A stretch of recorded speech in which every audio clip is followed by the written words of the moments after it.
तो सुन पा रहे हैं? Hi, hello everyone, welcome to India's largest e learning platform Unacademy पर मैं अंकुर दुबे बहुत बहुत स्वागत करता हूँ। सो डियर, कैसे हैं? थोड़ा टाइम बाद सेशन हुआ है आज, है ना? कोई बात नहीं, कभी कभी थोड़ा सा टाइमिंग ऊपर नीचे हो जाता है। बाकी आप लोग देख ही रहे ना कि कंसिस्टेंट तो मैं रहा हूँ। काफ़ी सारे सेशंस मैंने आप लोगों के कर दिए हैं। एंड आज 14th नंबर का सेशन है हमारा। हेलो गोविंद, हाय साधना जी, हाय। आज थोड़ी से वॉइस इशूज आपको हो सकते हैं क्योंकि इसमें माइक नहीं लगाया हुआ है मेरा आज। माइक वर्क नहीं कर रहा है तो मैंने एक्सटर्नल वो एक्सटर्नल माइक लगाया है। एक्सटर्नल माइक, ठीक है। हाँ, थोड़े से माइक रिगार्डिंग इश्यूज हो सकते हैं बट ज़्यादा नहीं होंगे। मैं उसको अभी मतलब शॉर्ट आउट करा लूँगा उस सेशन के बाद।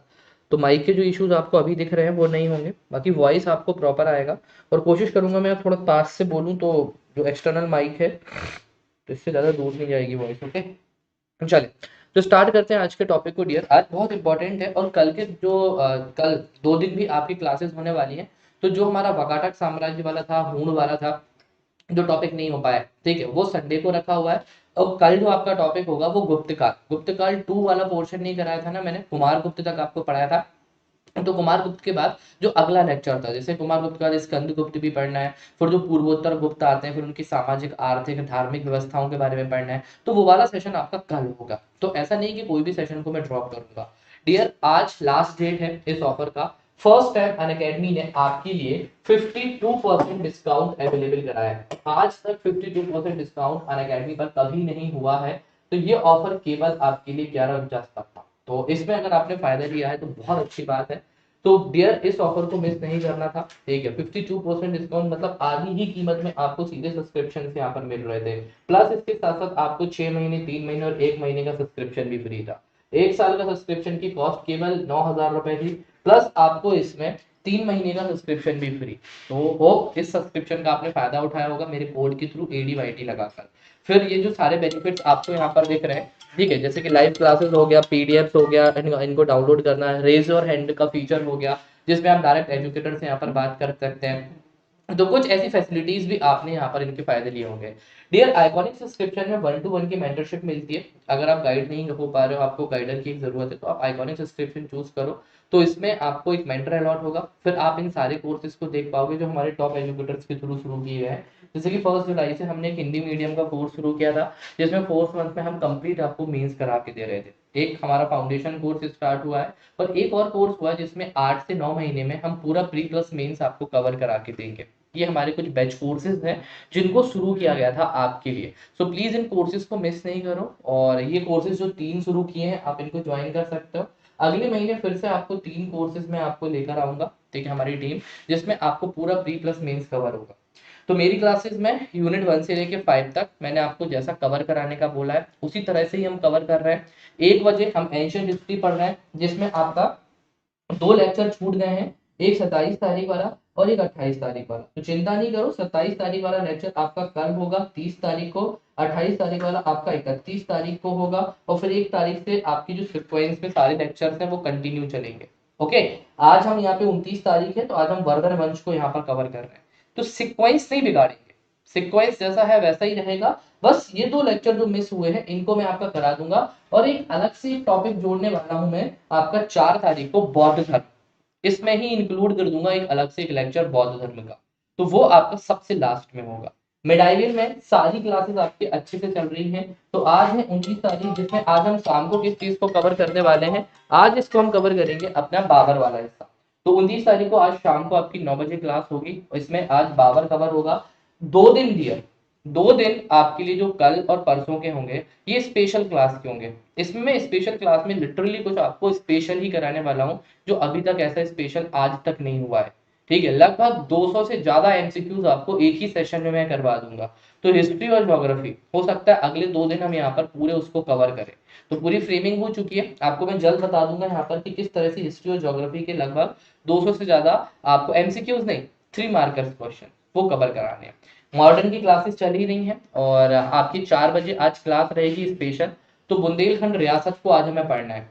तो आपको मैंने गोंडवाना कवर करा दिया, आज बुंदेलखंड रियासत को कवर कराने वाला हूँ। मेरे ऑफिशियल टेलीग्राम चैनल्स को ज्वाइन कर लीजिएगा dear, okay.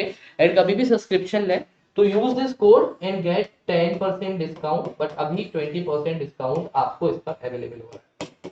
So always try to use this code dear, okay. And AD by T मेरा कोड है। आइए स्टार्ट करते हैं आज के टॉपिक को।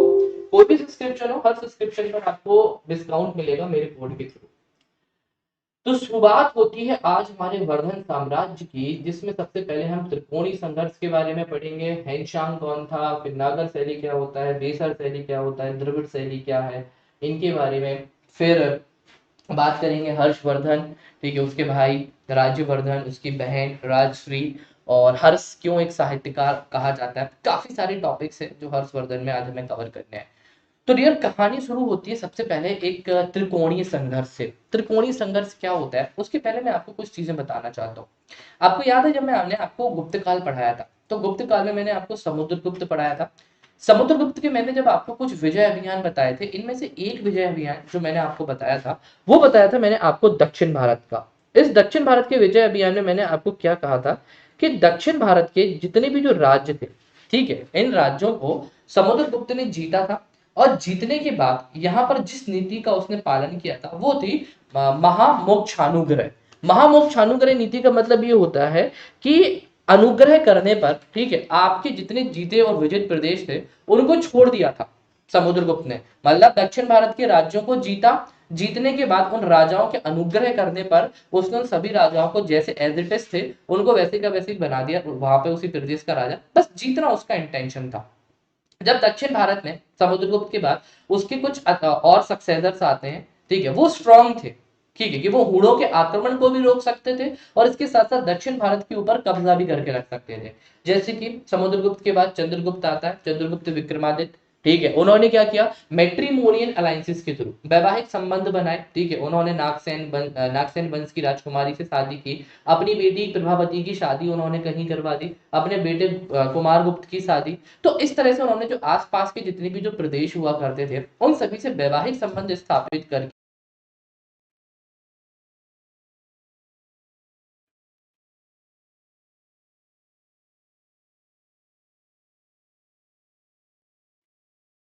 आई थिंक आप लोगों को अब दिख रहा है क्या? आप लोग मुझे सुन पा रहे हो? Am I Audible?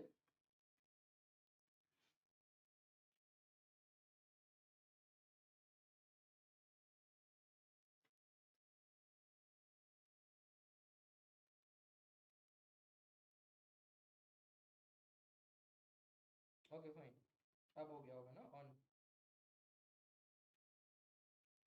चलिए, सो आगे जो मैं चीज आपको बता रहा था, स्टार्ट करते हैं उस टॉपिक को।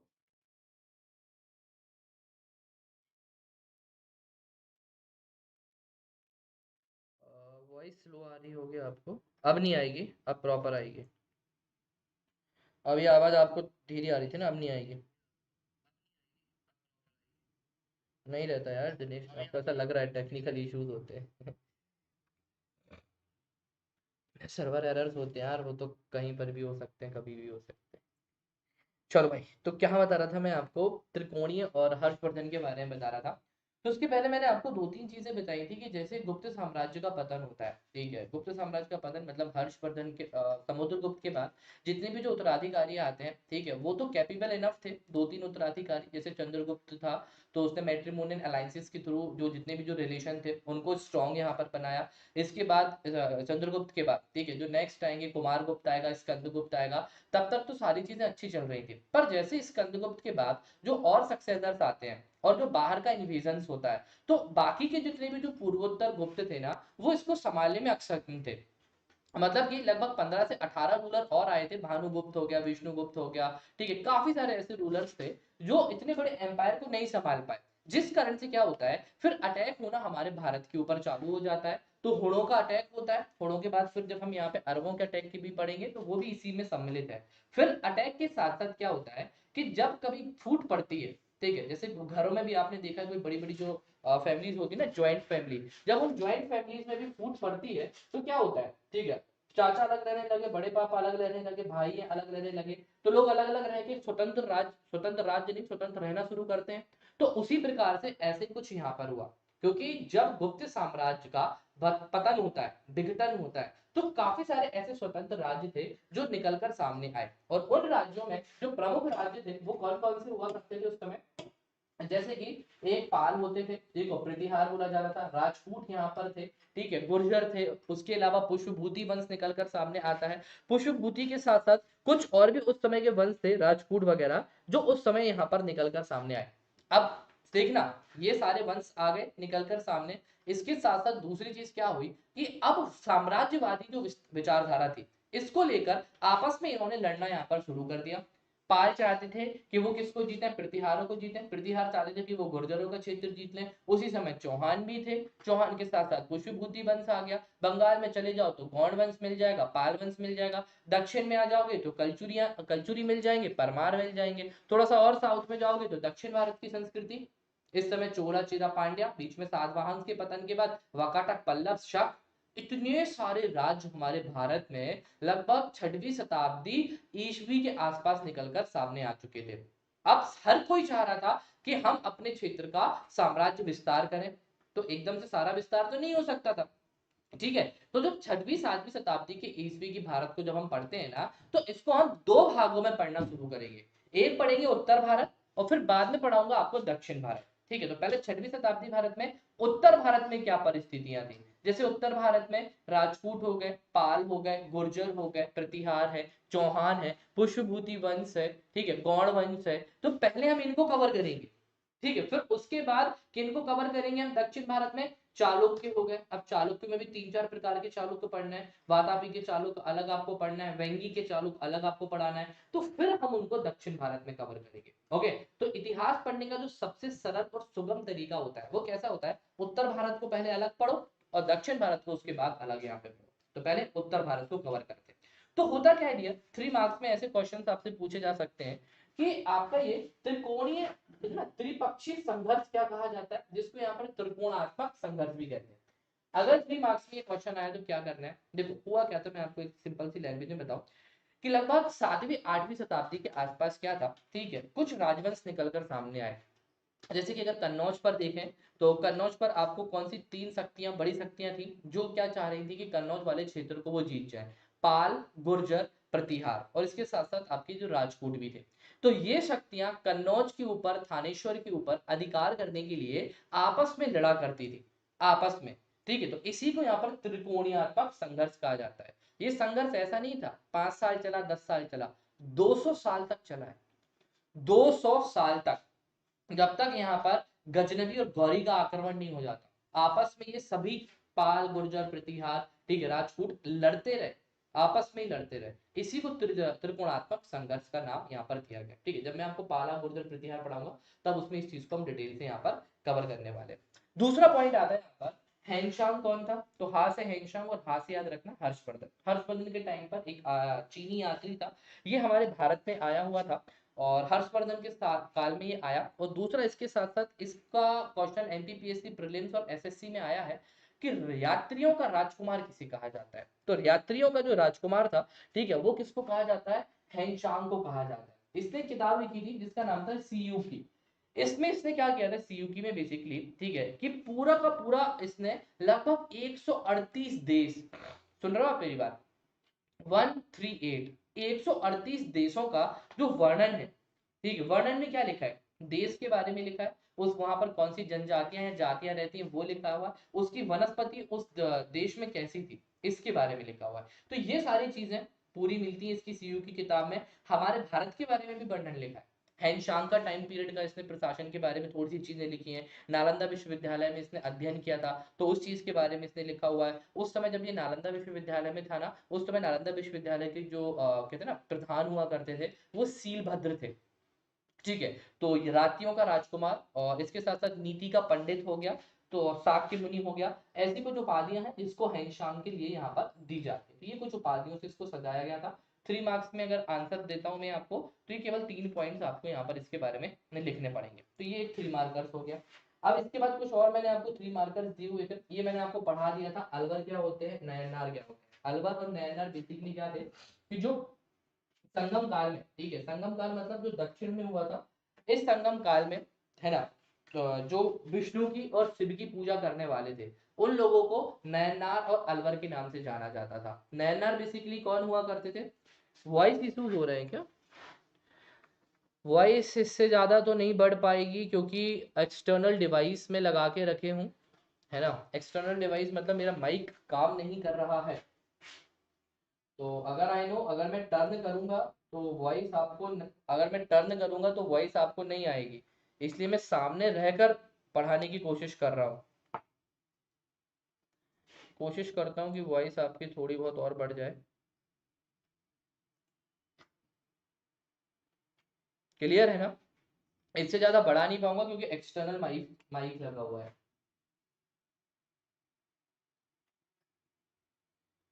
तो अलवर के बारे में पढ़ा रहा था। अलवर के बारे में मैंने आपको बताया था कि जब दक्षिण भारत में, ठीक है, संगम काल चल रहा था, तो शिव की पूजा करने वाले नैनार कहलाते थे। विष्णु की जो पूजा के जो उपासक थे उनको यहाँ पर अलवर कहा जाता था। टोटल जो इनकी संख्या थी वो 12 हुआ करती थी। वैष्णव मत के सांप्रदायिक ये लोग हुआ करते थे। ओके, तो ये चीज एक अलवर के बारे में हम पढ़ चुके हैं। उसके बाद आता है आपका नैनार।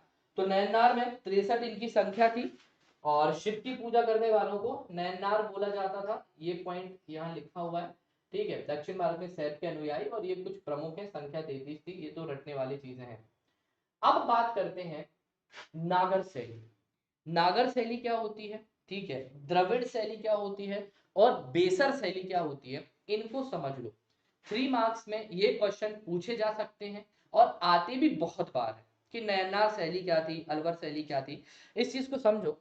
तो यार आपको पता है हमारा भारत, ठीक है, हिमालय से लेकर दक्षिण तक जाएंगे अगर हम यहाँ पे कन्याकुमारी तक, कितनी सारी विविधताएं देखने के लिए मिलती है। अगर आप कश्मीर में जाओगे तो कश्मीर में जैसे कि आप रैंक 2 आथिर अमीर, आप उनको जानते हैं, तो अगर आप आथिर अमीर जी को देखोगे, उनके बोलने का तरीका देखोगे, उनका अपीयरेंस देखोगे, थोड़ा सा आपको अलग दिखेगा। उनका अपीयरेंस मतलब कश्मीर में रह रहे हैं तो थोड़ा सा उनका फेयर कलर आपको ज्यादा मिलेगा, उनकी जो लैंग्वेज है वो थोड़ी सी डिफरेंट मिलेगी।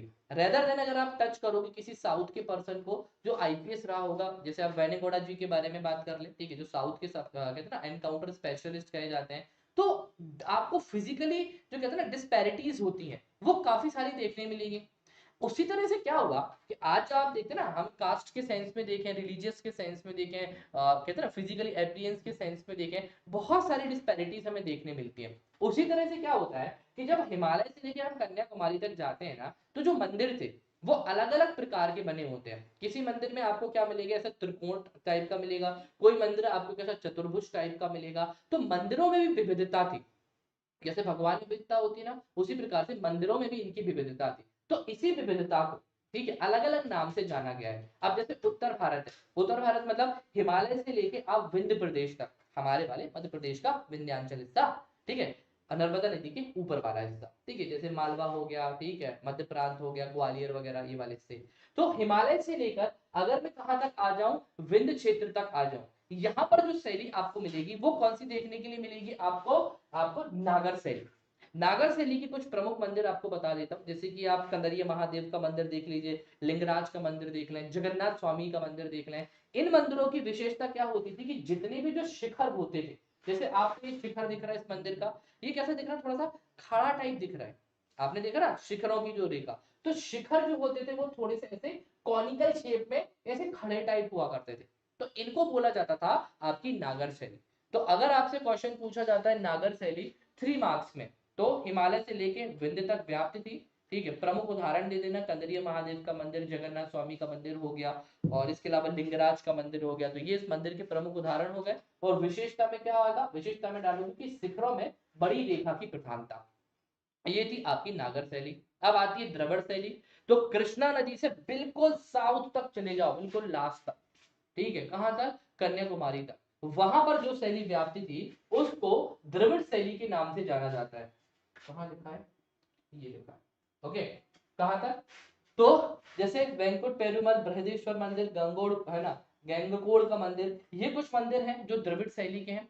तो कहा, कृष्णा नदी से बिल्कुल साउथ तक कन्याकुमारी तक जो शैली थी वो आपकी कौन सी थी, द्रविड़ शैली थी।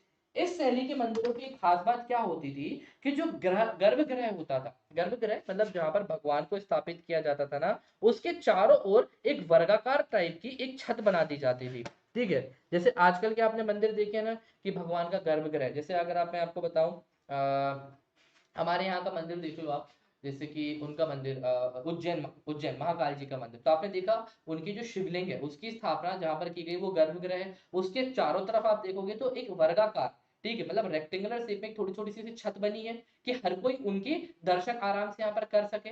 तो इसको बोला जाता था द्रविड़ शैली। अब आप बोलोगे कि सर वो तो दक्षिण में है ही नहीं, मैं बात कर रहा हूँ यहाँ पर कुछ प्रमुख मंदिरों की, ठीक है जी। तो अभी के टाइम इसमें चेंजेस किए गए हैं, कितनी ज्यादा भीड़ यहाँ पे पड़ रही है तो हर कोई दर्शन कर सके स्टेयर्स के यहाँ पे, ठीक है। तो अभी इस प्रोफार्मा को हमने अपनाया है, पहले ऐसा नहीं था, पहले सिंपल सा हुआ था।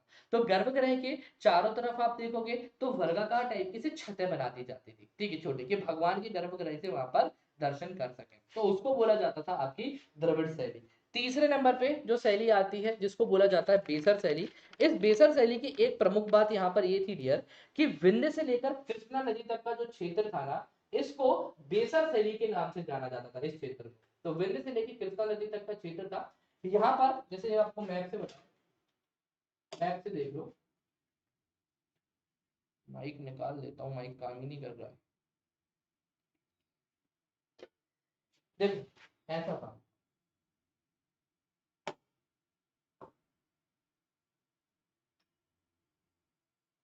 ये हो गया हमारा,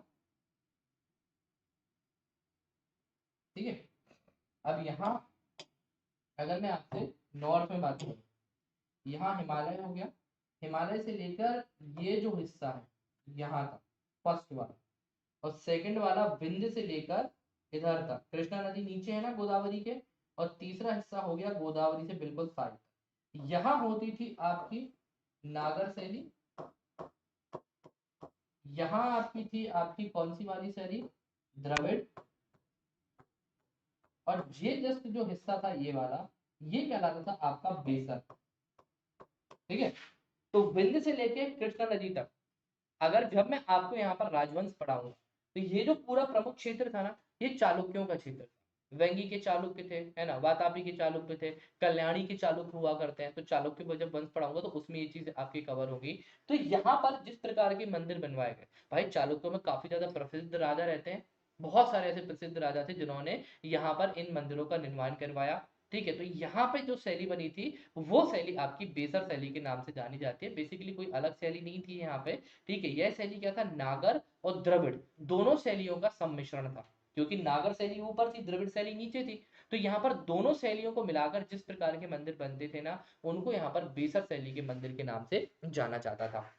ओके, तो ये तो हो गया आपका एक जनरल सा इंट्रोडक्शन। आइए अब बात करते हैं वर्धन वंश के बारे में। तो आज हमें हर्षवर्धन वंश वाला टॉपिक पूरा खत्म करना है, ठीक है। कौन थे हर्षवर्धन जी, क्या होता है, इस सारी चीजों को आज हमें यहाँ पे कवर कर लेंगे। चल तो सेशन स्टार्ट करते हैं आज का हमारा। तो वर्धन वंश की जो शुरुआत होती है वो पुष्पभूमि से होती है। तो डियर हुआ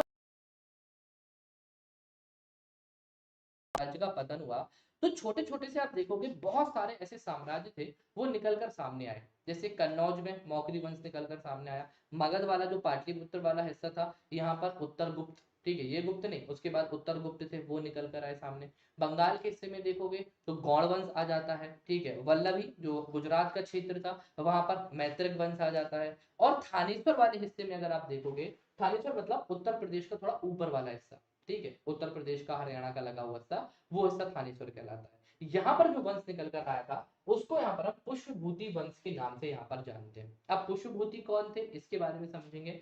तो पुष्पभूति वंश की स्थापना प्रभाकर वर्मन के द्वारा यहाँ पर की गई थी। इनके दो बेटे थे, एक का नाम था हर्षवर्धन, दूसरे का नाम था राज्यवर्धन।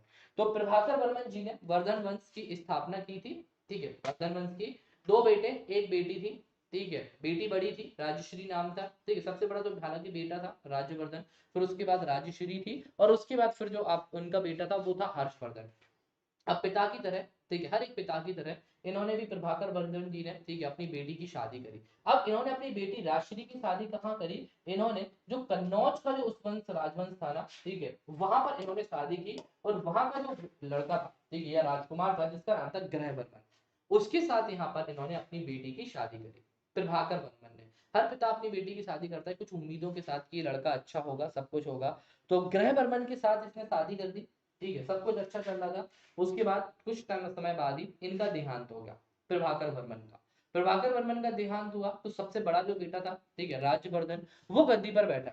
जैसे राज्यवर्धन गद्दी पर बैठा तो उसको पता चला कि प्रभाकर वर्मन सॉरी ग्रह वर्मन के खिलाफ षड्यंत्र रचा जा रहा है। ग्रह वर्मन के खिलाफ षड्यंत्र रचा जा रहा है। कौन षड्यंत्र रच रहा है? तो जो उत्तर गुप्त का मतलब ये होता है कि गुप्तों के बाद जो आए थे, ठीक है, गुप्तों के पतन के बाद जो मालवा में जो जिन गुप्तों का उदय हुआ था उनको उत्तर गुप्त बोलते हैं। ये उन गुप्तों से अलग थे। ओके, तो उत्तर गुप्त में एक शासक है देवगुप्त। वो देवगुप्त साम्राज्य विस्तार करना चाहता है और इस साम्राज्य विस्तार करने की दृष्टि से वो क्या करने वाला है, ग्रहवर्मन के ऊपर अटैक करने वाला है। कौन? देवगुप्त। और देवगुप्त का उस समय साथ यहाँ पर कौन दे रहा है? तो गौड़ वंश का एक राजा था जिसका नाम था शशांक। ये शशांक क्या करने वाला है, इसका साथ देने वाला है। ठीक है, ये सारी चीजें ऑलरेडी हर्षवर्धन के बड़े भाई राजवर्धन को पता चल गई सारी चीजें, और हुआ भी यही, षड्यंत्र रचा गया। ठीक है, देवगुप्त ने और शशांक ने, इन दोनों ने मिलकर क्या की, ग्रहवर्मन की हत्या कर दी। हत्या तो की ही, और इसके साथ साथ राजश्री को भी उठा के ले गए। अब राजश्री किसकी बहन थी? राज्यवर्धन की और हर्षवर्धन की बहन थी। अब कोई किसी की बहन को उठाकर लेकर चला जाए, उसकी जीजा जी का कत्ल कर दे, तो वो देखेगा क्या उन चीजों को? राज्यवर्धन से ये चीज सही नहीं गई। राज्यवर्धन कहता चलो लड़ाई करने चलते हैं। हर्षवर्धन कहता मैं भी चलूंगा भैया। उनने मना कर दिया कि नहीं हर्षवर्धन, तुम्हारी उम्र छोटी है। उस समय हर्ष की उम्र लगभग 16 से 18 साल के बीच में रही होगी, इससे ज्यादा उम्र नहीं थी हर्षवर्धन की। तो राज्यवर्धन युद्ध करने के लिए चला गया। क्यों गया? क्योंकि उसके जीजा जी को मार दिया गया था। कौन थे उसके जीजा जी? ग्रहवर्मन। किसने मारा था? देवगुप्त ने और शशांक ने। सीधा पहुंचता है शशांक किसके पास? देवगुप्त के पास। शशांक नहीं, राज्यवर्धन। राज्यवर्धन सीधा पहुंचता है देवगुप्त के पास, देवगुप्त की हत्या कर देता है।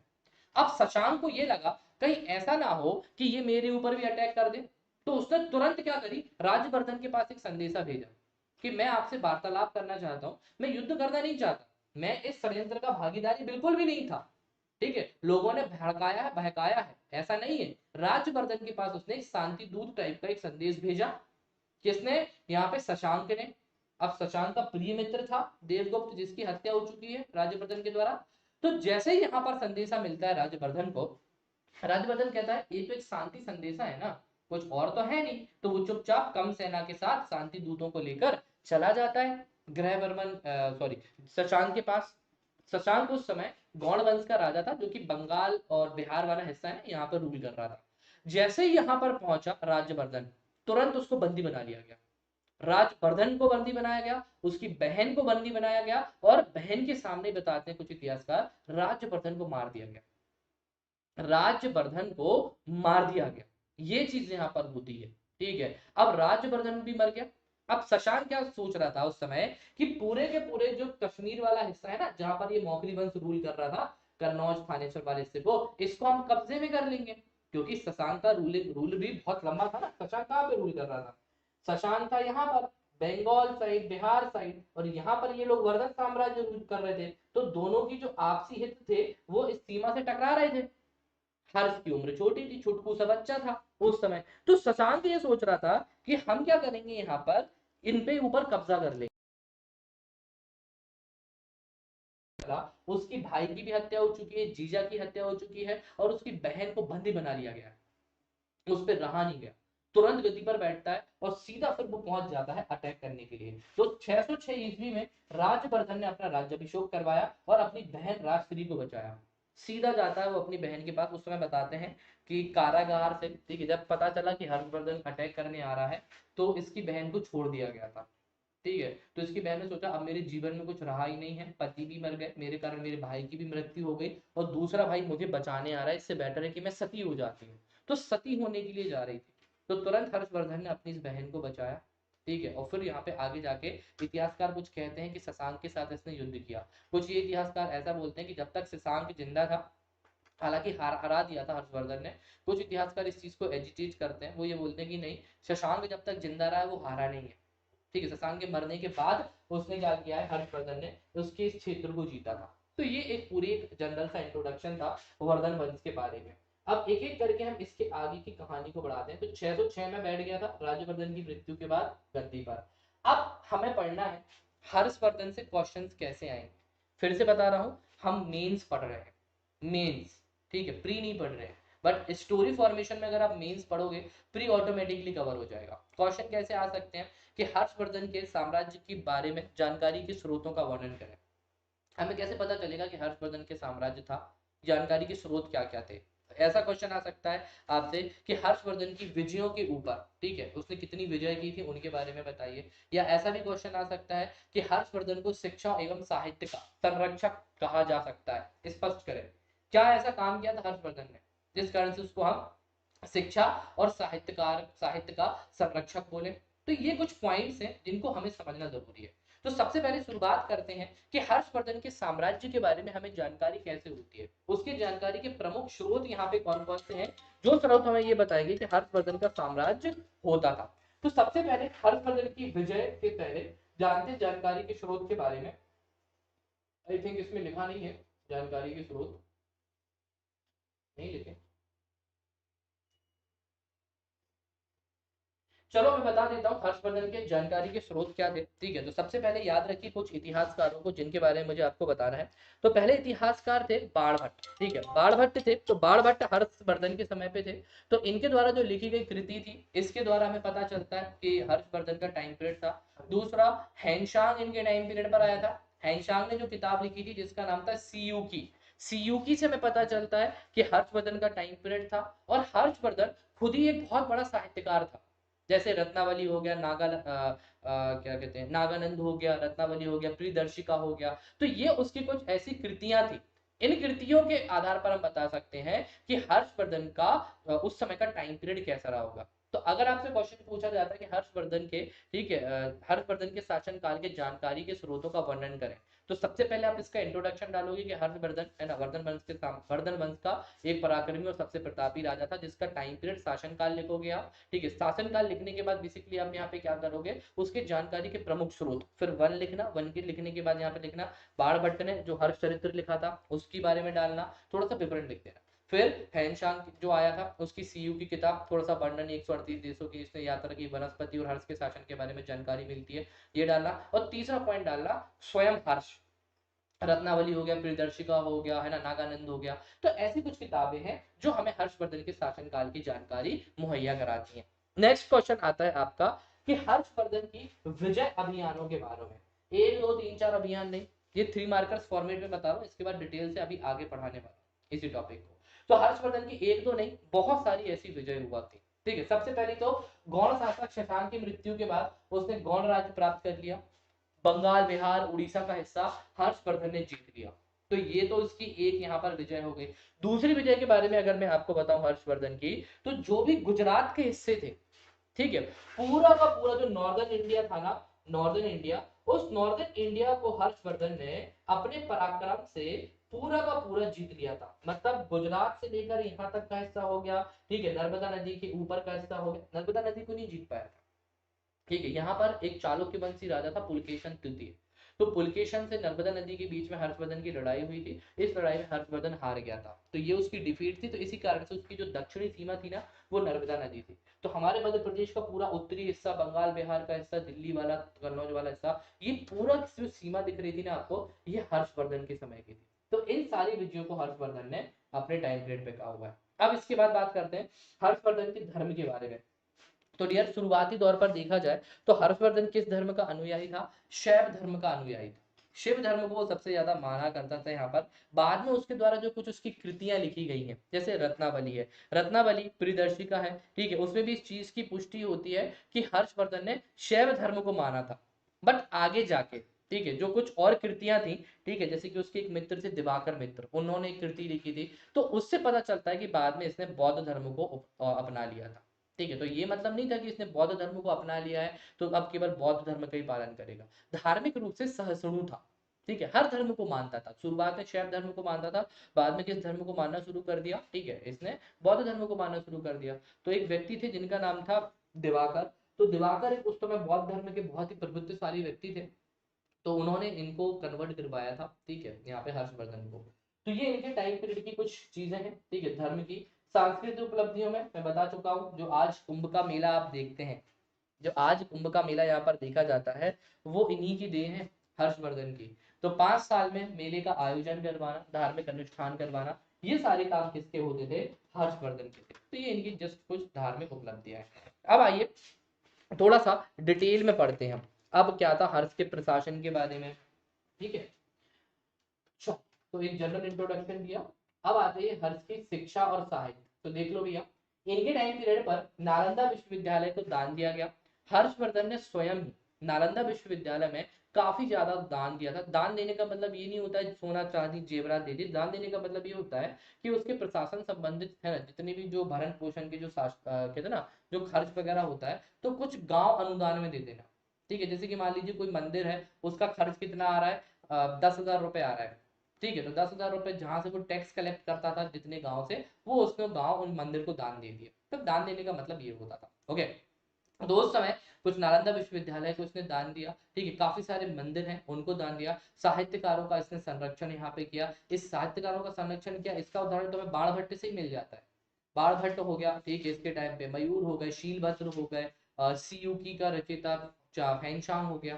तो ये उस समय के कुछ ऐसे विदेशी यात्री और साहित्यकार थे जिन्होंने अपनी रचना के माध्यम से इस काल की जितनी भी जो प्रशासनिक कितना कार्य प्रणाली थी, इन सभी को उजागर किया है। ओके, तो अगर मान लो संरक्षक नहीं होता तो ये इतने सारे लोग इसके टाइम पीरियड पर किधर से आ जाते? तो ये इसके एक टाइम पीरियड की यहाँ पर बात थी।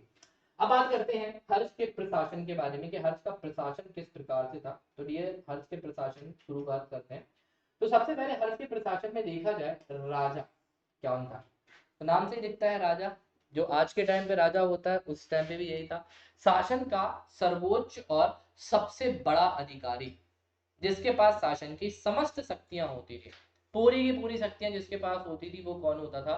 राजा होता था। तो इसके पास शासन की उस समय की सारी शक्तियां थी। राजा के पास अलग अलग उपाधियां धारण करता था। महाराजा, महाराजाधिराज, चक्रवर्ती, ऐसी बहुत सारी उपाधियां थी जो इस समय के राजा ने धारण की थी। इसके साथ साथ क्या था, राजा के साथ साथ अब अकेले तो काम करेगा नहीं। आज के टाइम पे भी देखते हो कि जैसे प्रधानमंत्री जी हैं, ठीक है, राष्ट्रपति जी हैं, तो इनको असिस्ट करने के लिए, इनको मदद करने के लिए क्या होती है, ठीक है, मिनिस्टर्स होते हैं, काउंसिल ऑफ मिनिस्टर्स होते हैं। तो उसके टाइम पीरियड पर भी ये था, ठीक है। कुछ परिषदें यहाँ पर नियुक्त होती थी, मंत्री यहाँ पर नियुक्त किए जाते थे, जिनको अलग अलग डिपार्टमेंट दिए जाते थे, ठीक है। जो एक सेना का प्रभारी अलग होगा, वाणिज्य का प्रभारी अलग होगा, राजा की देखभाल करने वाला अलग होगा, बाजार का अलग होगा, जो व्यापार होता है उसका अलग अधिकारी होगा। तो इस प्रकार से इसने एक परिषद का गठन किया था, जिसमें इसके कुछ प्रमुख अधिकारी थे जो इसको असिस्ट और मदद किया करते थे प्रशासन संबंधित सारे के सारे क्रियाकलापों में। दूसरे नंबर पे आती है, तीसरे नंबर पे चीज आती है, ये मंत्री परिषद मैंने आपको बता दिया। अब आता है शिक्षा साहित्य, हो चुका है हमारा। अब आता है आय और व्यय, सबसे इंपॉर्टेंट चीज है। तो आज के टाइम पे भी सबसे इंपॉर्टेंट आय और व्यय। आय और व्यय मतलब जो टैक्स लिया जाता था 1/6, ठीक है, 1/6 हिस्सा जो था वो टैक्स के फॉर्म में लिया जाता था। 1/6 को आप लगभग मान के चलो 16 से 17, मतलब 15 से 20% का जो हिस्सा था, वो यहाँ पे टैक्स के फॉर्म में लिया जाता था, ठीक है, आय और व्यय में। दूसरा, आय का 4 भागों में व्यय। अब जो भी पैसा आया है, ठीक है, उसको 4 भागों में बांटते थे, जैसा एक धार्मिक कृत्य व सरकारी काम, सार्वजनिक कार्य, अधिकारियों पर व्यय और विद्वानों को पुरस्कार। अगर राजा के पास 100 रुपए आए हैं, हर्षवर्धन के पास, तो इसको वो कुछ भागों में डिवाइड करता था। 100 रुपए आए तो 25 रुपए, 20 रुपए कहाँ देने हैं। अब जैसे कि अगर मैं आय की बात करूं, तो धार्मिक कृत्य, जैसे ऊपर मैंने बात की थी आपसे, नालंदा विश्वविद्यालय को दान दिया, ठीक है, दान दिया ना। तो वही चीज, तो जो पैसा आता था उसको किस हिसाब से बांटना है आगे। तो धार्मिक कृत्यों का पैसा अलग, सरकारी जो पैसा होता था, जो काम होते थे, सरकारी काम मतलब कि भाई पत्र व्यवहार करना उसे किसी के साथ, तो एक व्यक्ति जाएगा तो वो भी तो कुछ पैसे लेगा ना, सैलरी तो लेगा ना। तो ये सरकारी व्यय होता था। उसके अलावा सार्वजनिक कार्य, पुल बनवाना, ठीक है, रोड्स बनवाना, सार्वजनिक हितु कार्य करना, ठीक है, तो वो पीडब्ल्यूडी डिपार्टमेंट के जितने कार्य थे वो इसके टाइम पीरियड पर होते थे। और लास्ट में आता था विद्वानों को पुरस्कार। तो जब संरक्षक है तो पुरस्कार तो मिलेगा।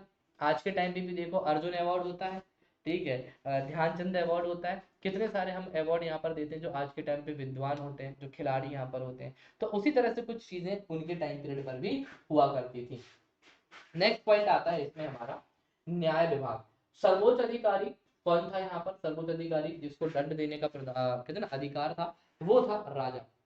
वो राजा होता था। दंड विधान अत्यंत कठोर था। कठोर इसलिए इसलिए कर दिया था यहाँ पर लास्ट में, एकदम ऐसा भी नहीं था कि एकदम एकदम ही कठोर था। बाण भट्ट ने हर चरित्र में ये भी लिखा हुआ है कि यहाँ पर कैदियों को, ठीक है, जो विशेष अवसर होते थे, जैसे कि कुंभ का मेला लगा हुआ है 5 साल बाद, तो जो छोटे मोटे अपराधी थे ना उनको छोड़ भी दिया जाता था। तो न्याय किस आधार पर होता था? मनुस्मृति, एक हिंदू ग्रंथ है, ठीक है, जो जिसको मनु एक न्याय विदेता के नाम से ही जाने जाते हैं, तो उनके द्वारा जो रचित मनु किताब थी उसके ऊपर न्याय, उससे न्याय किया जाता था। ओके, तो ये न्याय का स्वरूप था, कठोर भी था, देशद्रोहियों को मृत्यु दंड दिया जाता था, छोटे मोटे अपराध के लिए छोटी मोटी सजा और छोटे मोटे कारागार भी में डाला जाता था, त्योहारों के अवसर पर छोड़ दिया जाता था। यहाँ पर ये उस समय का न्याय विभाग था। अब शिक्षा व सार्वजनिक हित के कार्य, बहुत सारे कार्य किए यार इसने, 1 2 3 4 कार्य के लिए नहीं गिनवा सकता मैं आपको। जैसे चैत्य स्तूप और विहारों का निर्माण कराना। भाई अब बौद्ध धर्म अपना लिया है तो स्तूप और विहार तो बनवाएगा ही बनवाएगा, ठीक है। शिक्षा का संरक्षक है, तो नालंदा विश्वविद्यालय में उस समय शिक्षा दी जाती थी, ठीक है। भाई शेनशांग यहाँ पर आया है बौद्ध धर्म के पूरे साहित्य का संकलन करने, वो रोका है, उसने 15 साल शिक्षा प्राप्त की है। तो ये भी था। आपको जानकर आश्चर्य होगा यहाँ पर प्रेमवती सुरभि और बाकी सभी, नालंदा विश्वविद्यालय दुनिया का पहला और इकलौता ऐसा विश्वविद्यालय है जहां पर एंट्रेंस एग्जाम होता था। दुनिया का, ये हैवर्ड्स वगैरह मैसेच्यूसेट्स हो गए है ना, कैम्ब्रिज, ये सब बात के हैं, बात के हैं, ठीक है। ये तो पैदा भी नहीं हुए, तो उनके जीन्स भी पैदा नहीं हुए होंगे उन यूनिवर्सिटीज के, जब हमारे यहाँ पर एंट्रेंस एग्जाम होता था। तो दुनिया का सबसे पुराना विश्वविद्यालय भारत में है जहां पर एडमिशन लेने के लिए एंट्रेंस टेस्ट देना पड़ता था। तो ये मान के चलिए वो सुपर 30 वाली पिक्चर के जो आनंद कुमार जी थे ना, ये कुछ उसी तरह से ही होता था एंट्रेंस टेस्ट इनका। फिर शिक्षा उन्नति हेतु कार्य इनके द्वारा काफी सारे किए गए थे। अब बात करते हैं रक्षा के बारे में। तो हर्ष के पास एक विशाल सेना थी, इसका वर्णन हेनशांग ने किया है।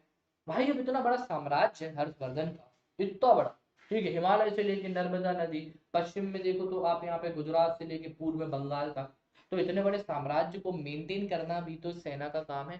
तो 2 5 10 आदमी थोड़े होंगे, लाखों की सेना इसके पास हुआ करती थी जो इतने बड़े साम्राज्य को देखती थी। तो एक ये काम। दूसरा, सेना का सर्वोच्च अधिकारी जो होता था महासंधि विग्रह कहता था। महासंधि विग्रह मतलब कि ये काम था सेना की नियुक्ति करना, देखरेख करना, और इसके साथ साथ अगर हमें कहीं किसी दूसरे राज्य के ऊपर अटैक ना करके संधि करना है तो वो काम भी कौन करता था? महासंधि विग्रह। ये उस समय के कुछ कार्य हुआ करते थे। अब बात करते हैं प्रांतों के बारे में। अब भाई हम प्रशासन की बात कर रहे हैं तो प्रांत तो देखेंगे ना। अब पूरा हिमालय से लेके नर्मदा नदी, पूर्व में आप देखो तो बंगाल से लेके गुजरात तक, मतलब एक एक जिला बना देंगे क्या? इतना बड़ा नहीं हो सकता ना रूल, यहाँ पे कुछ भागों में बांटना पड़ेगा पूरे। जैसे आज है मध्य प्रदेश है, फिर संभाग है, फिर जिले हैं, फिर तहसील है, जनपद है, फिर ग्राम है ना, बांटा है ना हमने प्रशासन की इकाइयों को। उसी प्रकार से यहाँ पे हर्षवर्धन के टाइम पर भी कुछ प्रशासनिक इकाइयों को कुछ भागों में बांटा गया था। जैसे कि सबसे पहले होता था प्रांत, ठीक है, जिसका प्रमुख कौन होता था? राजकुल का सदस्य, जैसे प्रभाकर वर्मन के बेटे, ठीक है, कौन? राज्यवर्धन और हर्षवर्धन। तो ऐसे व्यक्तियों को नियुक्त किया जाता था, राजकुमारों को, जो हेड होते थे उस समय के, ये उस समय हो रहते थे। दूसरा, कई प्रांतों में इसको बांटा। अब प्रांत का प्रमुख एक प्रांतपति हो गया, वो उसके बाद उसने जिस भागों में बांटा उसको भुक्ति बोला जाता था। ओके, तो प्रांतों का फिर फर्दर डिवीजन जो किया गया था वो भुक्ति में, प्रांत को ही भुक्ति बोलते हैं यहाँ पर, ठीक है, कुछ जगह। फिर इनको अगर बांट देते थे ना तो इनको भुक्ति बोल देते थे। जैसे कि पूरा का पूरा आप इसको ऐसे समझो कि प्रांतों को ही भुक्ति कहते थे हम यहाँ पे। पर कुछ प्रांत ऐसे थे जिनका डिवीजन नहीं होता था, ठीक है, तो उनमें फिर यहाँ पे उनको भुक्ति नहीं, सीधा प्रांत। जैसे आप मान के चलो जापान का टोक्यो हो गया, ठीक है, ये दुनिया का सबसे ज्यादा घना आबादी वाला शहर है, ठीक है। या फिर हम इसको ले लें शहर है। अब ये क्या होगा, क्या कोई इसको हम स्टेट या जिला बोल लें? क्या इसके अंदर कुछ गांव होंगे? नहीं कह सकते ना। ये पूरा का पूरा खुद ही एक बहुत बड़ा है। आप इसको ऐसे भी समझ सकते हो, ठीक है, जैसे कि हमारा सागर है, तो सागर में मकरोनिया वाला हिस्सा है, ठीक है, वो नगर निगम की सीमा के बाद आता है, और वहां पर क्या बन गया, वो जिला पंचायत आपका ये नगर परिषद बना हुआ है, पर है सागर में, आपको अलग से नहीं दिखेगा, ठीक है। तो उस समय क्या होते थे, जो प्रांत होते थे जो काफी बड़े प्रांत थे, ठीक है, तो उनको डिवाइड नहीं करते थे, पर कुछ प्रांतों को डिवाइड कर देते थे। तो जो प्रांत डिवाइड हो जाते थे वो भुक्ति के नाम से भी जाने जाते थे। इस तरह से आप समझना, कुछ प्रांत डिवाइड नहीं होते थे, पर जो प्रांत डिवाइड होते थे उनको हम यहाँ पे भुक्ति भी बोलते थे। तो प्रांतों को किस में बांटा गया था, भुक्तियों में बांटा गया था। ठीक है, ये आपको मिलेगा। फिर यहाँ लिखा होगा, ठीक है, भुक्ति भी लिखा होगा, विषय भी लिखा होगा यहाँ पे।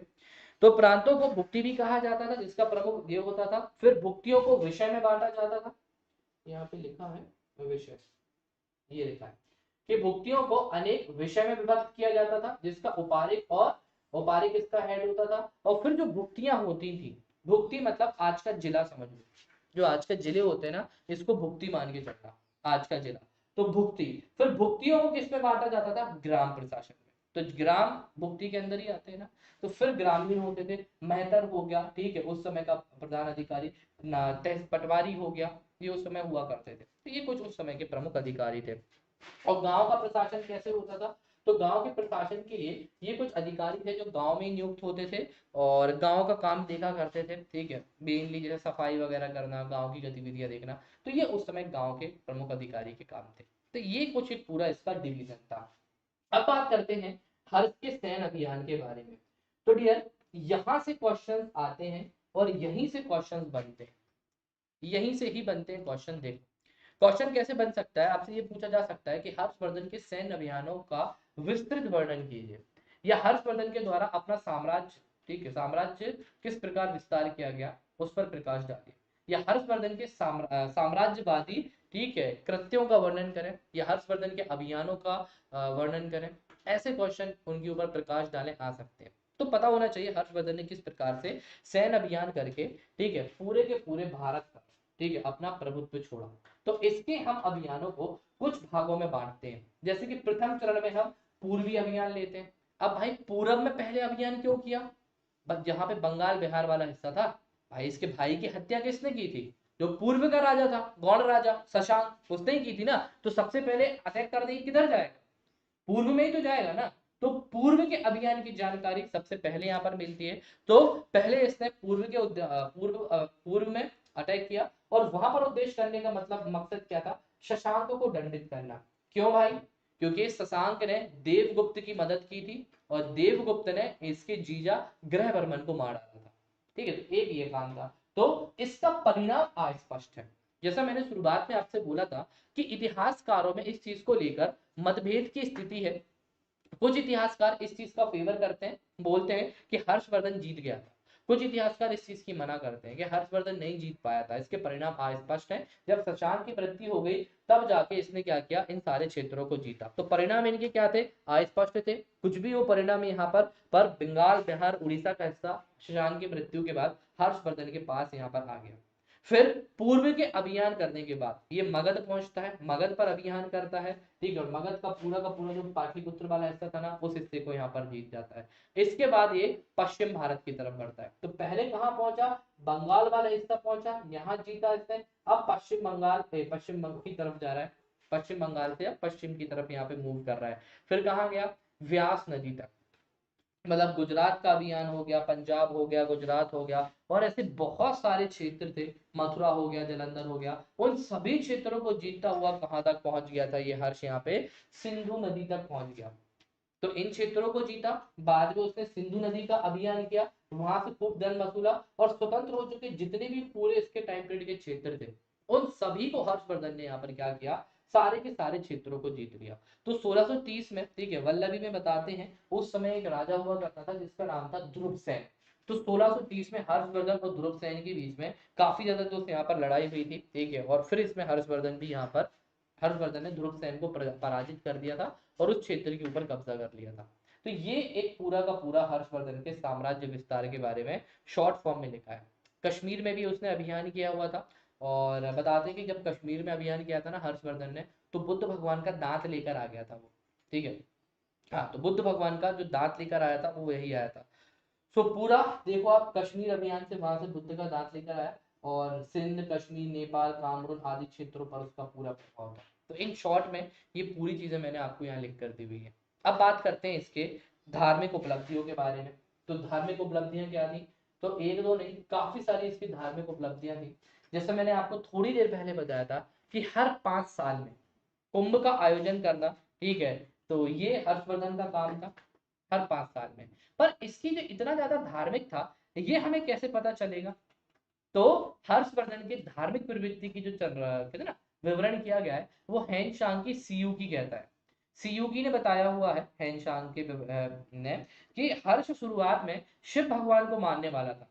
केवल सीयूकी नहीं था, है ना, जो कल्लड़ है ना, कल्लड़ ने जो रात रंगनी लिखी हुई है, इसमें भी बताया कि शुरुआत में हर्ष जो था शैव धर्म को मानने वाला था, ठीक है, आगे जाके फिर इसने महायान संप्रदाय बौद्ध धर्म को अपना लिया और बौद्ध धर्म का फिर ये, ठीक है, अनुयायी यहाँ पे बन गया। पर ऐसा नहीं है कि केवल ये बौद्ध धर्म के लिए रहा है, धार्मिक रूप से सहिष्णु था, ठीक है, हर धर्म को मानने वाला था। जैसे इसने बौद्ध धर्म अपनाया, फिर स्तूप हो गए, बिहार हो गए, ठीक है, और नालंदा विश्वविद्यालय हो गए, काफी सारे इसने फिर जितने भी जो धार्मिक काम होते हैं और अभिलेखों को बनवाना होता है, वो सारे के सारे काम फिर हर्षवर्धन के द्वारा यहाँ पर किए गए। इवन बताते हैं कि व्यक्तिगत रूप से भी दोस्त यहाँ पर ये क्या करता था, बौद्ध धर्म को इसने माना हुआ था और सब धर्मों को प्रति ये अपनी सच्ची निष्ठा रखता था, ये चीज। तो ये हर्षवर्धन की कुछ धार्मिक उपलब्धियां हुआ करती है, तो धार्मिक रूप से कैसा था, सहिष्णु था। अब बात करें हर्षवर्धन के समय की सीमाओं के बारे में, तो सीमाएं मैंने आपको ऑलरेडी ऊपर यहाँ पे बता के रखा हुआ है, ठीक है, ये चीज। तो धार्मिक उपलब्धियां हो गई, तो यहाँ तक पूरा आता है आपका। इसमें एक पॉइंट आपका और ऐड होगा, आई थिंक इसमें वो ऐड नहीं हो पाया पॉइंट, मैं इसमें ऐड कर दूंगा। इसमें दो तीन चीजें मुझे और ऐड करनी है। जैसे एक चीज इसमें ऐड करनी है आपकी मुझे कि किस प्रकार से हम यहाँ पे बोल सकते हैं कि हर्षवर्धन, ठीक है, इसका क्या कहते हैं, साहित्य का अनुगामी था। एक ये वाला पॉइंट इसमें ऐड करना रह गया है, बस इतना। तो एक चीज और ऐड करके ये शॉर्ट नोट्स में आपको अवेलेबल करा दूंगा।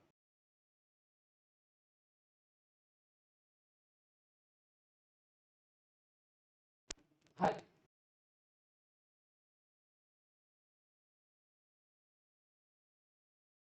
कोड के थ्रू अगर आपने सब्सक्रिप्शन ले रखा है, कोड है अंकुर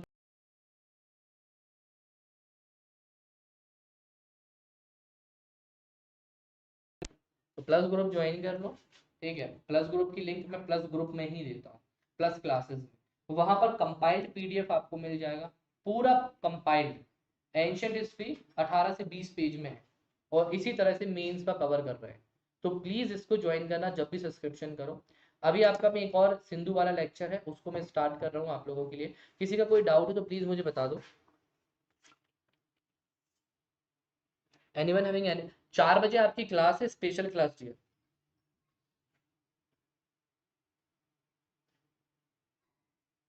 इस हफ्ते मिल जाएगी।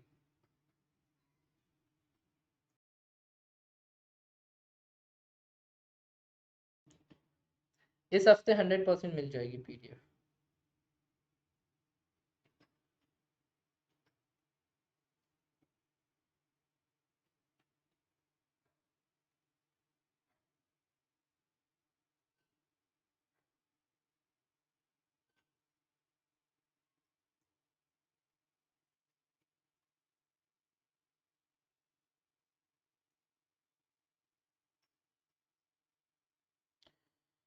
ओके, सो स्टार्ट करते हैं। हाँ, 4 बजे एक सेशन है, आपको मिस नहीं करना है वो वाला। 3 मार्क्स वाली क्लास आपकी आज एक क्लास रात में होगी, ठीक है, मैं उसके क्वेश्चंस आपको पहले दे दूंगा।